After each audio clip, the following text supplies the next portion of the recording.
11 দলীয় ঐক্যের নির্বাচনী জনসভায় যোগ দিতে কুষ্টিয়া যাচ্ছেন জামায়াতে ইসলামীর আমির ডক্টর শফিকুর রহমান।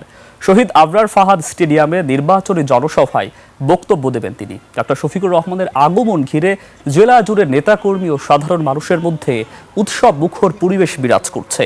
সমাবেশ শেষে কুষ্টিয়া জেলা জামায়াতের সদ্য প্রয়াত আমির অধ্যাপক আবুল হাশেমের কবর জিয়ারত করার কথা রয়েছে তার। এরপর জামায়াত আমির মেহেরপুরের উদ্দেশ্যে রওনা হবেন। এছাড়া একদিনে চুয়াডাঙ্গা ও ঝিনাইদহের নির্বাচনী জনসভায় যোগ দেবে ডক্টর শফিকুর রহমান।